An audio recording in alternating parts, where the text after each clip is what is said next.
Hey everyone, this week I've got a couple of 70s land yachts for you. These are both by BOS. It's kind of the malaise era of cars. Late 70s, early 80s were not very good cars, especially for the American car companies, but they make for very good models, so here we are. First up, this is the Lincoln Mark VI, if I'm any good at my Roman numerals. This is, I think, the second color released by BOS. The first one was like a champagne gold color, which I was not a fan of. But they sold out, and they go for pretty good money on eBay, so when they re-released it in red, I was pretty happy to get it. Paint's good. The windows are actually much better. I think BOS finally got the hang of this to an extent. The windows aren't bowing out like most of my other ones. Really no flaws to speak of, which is nice because, you know, I've handled hundreds of these because of the American Excellence return buyout. So I still have like 200 BOS cars on hand, and most of them have window issues. Grille detail is nice. Again, paintwork is good. The level of detail in the hubcaps is very nice. Red on red interior. It's a lot of red. It's 1974. Car number 36 of 300. Pretty low production. Please ignore the barking dogs. I got this from what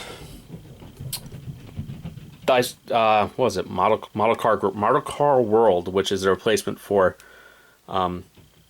your resource for American Excellence. It's their original parent company. I think I paid about $100 for it. Retails like $129, but they're already on eBay for like $255. So at that price, I'm not mad at it. Then we've got another big boy, Cadillac Eldorado. Again, this has been released in other colors. It's been released as a convertible. Values have gone way up. The Bicentennial, I think, convertible sold for like $500–600. Again, no real window issues. No bubbling, bulging, nothing like that.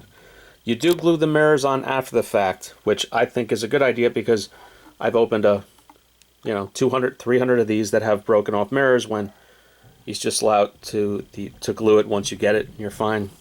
Again, very nice detailed hubcaps. This big boy, by this point, these were actually front-wheel drive, which is even weirder for a gigantic American V8, but similar color beige interior. Interior detail's pretty good overall from what you can make out here. The simulated vinyl roof. Very good. Just another good car. This is 76. Car number 103 of 252. And I paid the same $100 or so.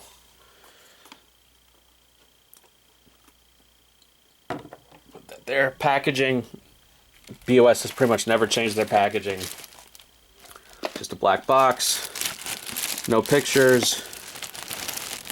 Just one little marking so you know what you're getting.